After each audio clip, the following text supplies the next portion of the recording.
हम एक महान व्यक्ति की बात करेंगे जिसे पानी पीने का अधिकार नहीं था, लेकिन मौका मिलने पर जिसने विश्व का सबसे बड़ा संविधान लिख दिया।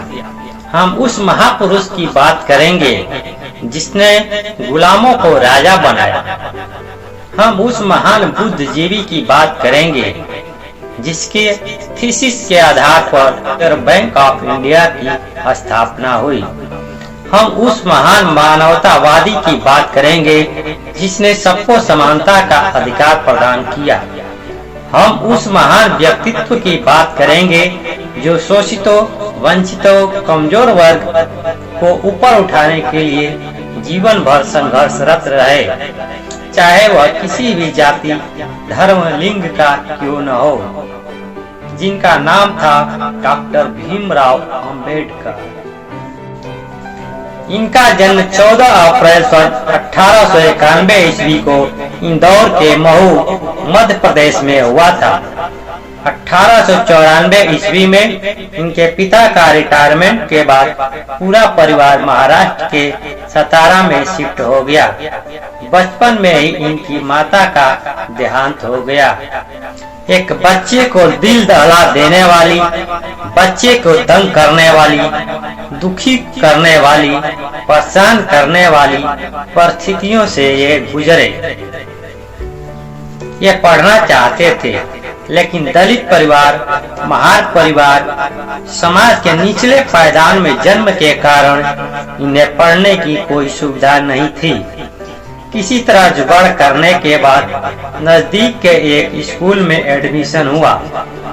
वहाँ इन्हें अन्य बच्चों के साथ बैठकर पढ़ने नहीं दिया जाता था। ये क्लास से बाहर बैठकर पढ़ते थे, फिर भी ये अव्वल नंबर से पास होते थे। एक बार टीचर ने उन्हें ब्लैक बोर्ड पर सवाल हल करने के लिए कहा, तो जब बच्चे चिल्लाने लगे कि यह नीच जात का है, उन सब का टिफिन बॉक्स ब्लैक बोर्ड के पास रखा हुआ था। उस बच्चे की परछाई से इनका खाना अपवित्र हो जाए।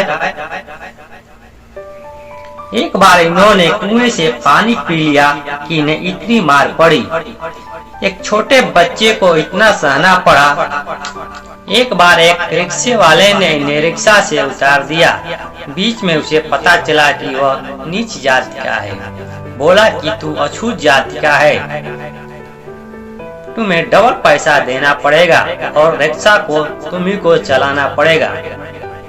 उस समय ऐसा था कि इनके छूने मात्र से नहीं, परछाई से भी दिक्कत थी। एक बार बाल बनवाने गए, नाई ने बाल बनाने से मना कर दिया कि तू अछूत जात का है। इन सब घटनाओं ने इनके भविष्य में बहुत बड़ा रोल पैदा किया। 1906 ईस्वी में इनका विवाह रामाबाई के साथ हो गया, जो मात्र 9 वर्ष की थी। उस समय बाल विवाह का प्रचलन था। एल्फिन स्टोन हाई स्कूल से इन्होंने 1908 ईस्वी में मैट्रिक की परीक्षा पास की। सन 1912 ईस्वी में उन्होंने बॉम्बे यूनिवर्सिटी से इकोनॉमिक्स और पॉलिटिकल साइंस से स्नातक उत्तीर्ण किए। ये पढ़ना चाहते थे। बड़ौदा के सयाजी गायकवाड़ इनकी प्रतिभा से बहुत प्रभावित थे। एक बार जब वे महाराष्ट्र किसी सभा में आए थे, उनके प्रश्नों का जवाब इन्होंने बहुत ही बखूबी से दिया था। इनके स्कॉलरशिप के माध्यम से ये न्यूयॉर्क कोलंबिया यूनिवर्सिटी चले गए। वहाँ वे MA political science, MA economics, MA history, MA psychology इत्यादि परीक्षा उत्तीर्ण की। उसके बाद कोलंबिया यूनिवर्सिटी से इनको पीएचडी की उपाधि प्राप्त की। फिर वे लंदन स्कूल ऑफ इकोनॉमिक्स चले गए। वहाँ उन्होंने एमएससी लॉ डॉक्टरेट की उपाधि प्राप्त की। आगे चलकर कोलंबिया यूनिवर्सिटी ने इन्हें एलएलडी और उस्मानिया विश्वविद्यालय ने इन्हें डीलिट की उपाधि से सम्मानित किया।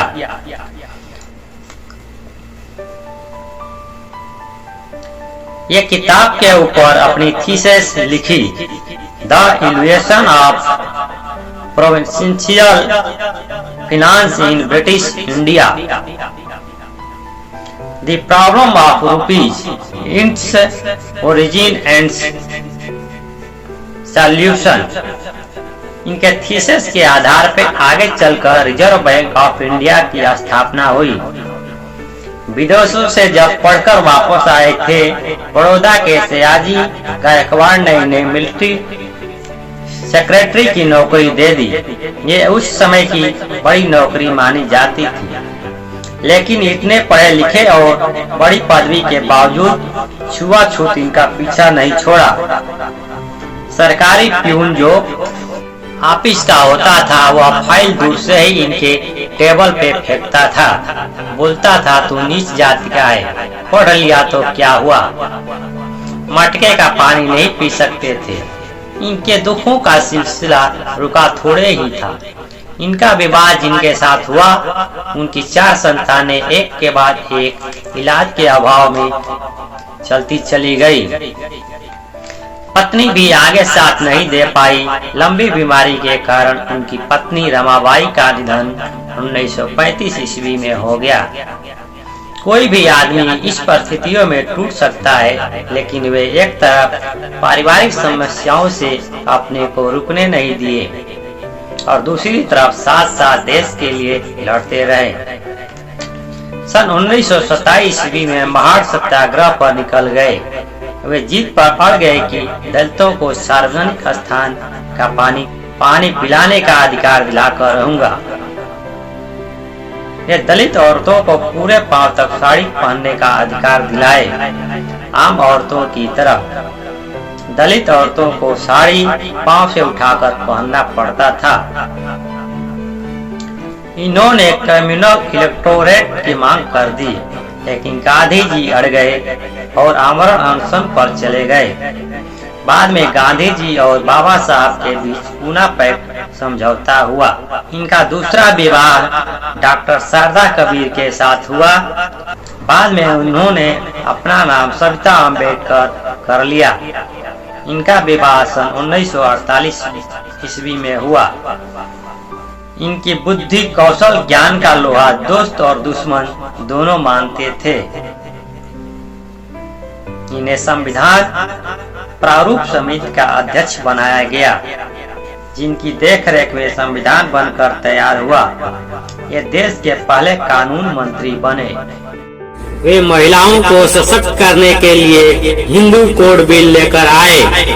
वे मानते थे कि देश की आधी आबादी को हाशिए पर रखकर देश का विकास सोचना गोबर के ढेर पर नींव खड़ा करना है। ये वो पॉलिटिकल लीडर नहीं थे जो सत्ता के लिए लड़ते थे। ये लड़ते थे देश के कमजोर वर्ग को ऊपर उठाने के लिए, चाहे वह किसी भी धर्म, जाति, लिंग का क्यों न हो। वे एक कुशल राजनीतिज्ञ, अर्थशास्त्री, समाज सुधारक, एक उत्कृष्ट विचारक, पत्रकार तथा संपादक थे। बाबा साहब ने तथागत गौतम बुद्ध, संत कबीर और महात्मा ज्योतिराव फुले को गुरु मानते थे। इन्होंने कई पत्र पत्रिकाओं का संपादन किया, मूक नायक, बहिष्कृत भारत इत्यादि। इन्हें 11 भाषाओं का ज्ञान था, जिसमें मराठी, अंग्रेजी, हिंदी, पाली, संस्कृत, गुजराती, जर्मन, फारसी, फ्रेंच, कन्नड़ और बंगाली भाषाएं शामिल है। ये हिंदू धर्म में व्याप्त कुरीतियों, छुआछूत, ऊंच नीच, अंधविश्वास, पाखंड, ब्राह्मणवाद, असमानता इत्यादि से बहुत शुद्ध थे। वे मानते थे कि वह धर्म कैसा जो इंसान को इंसान ही न माने। इनका कहना था कि हिंदू धर्म में पैदा होना मेरे बस की बात नहीं था, लेकिन मैं हिंदू होकर नहीं मरूंगा। 1956 ईस्वी में इन्होंने बौद्ध धर्म स्वीकार कर लिया। कहा जाता है कि उनके साथ 5 लाख अन्य व्यक्तियों ने बौद्ध धर्म स्वीकार किया। इनका महापरिनिर्वाण 6 दिसंबर 1956 ईस्वी को हो गया। ये अनेक शारीरिक समस्याओं से जूझ रहे थे, डायबिटीज, आंखों की रोशनी, घुटनों का दर्द इत्यादि। 14 अप्रैल को इनका जन्म दिवस अम्बेडकर जयंती के तौर पर भारत समेत दुनिया के कई देशों में मनाया जाता है। इनको कोलंबिया यूनिवर्सिटी ने number 1 scholar in the world की उपाधि से नवाजा। देश ने इनको 1990 ईस्वी में मरणोपरांत भारत रत्न से नवाजा। बाबा साहब के विचार, एजुकेशन इज द टूल।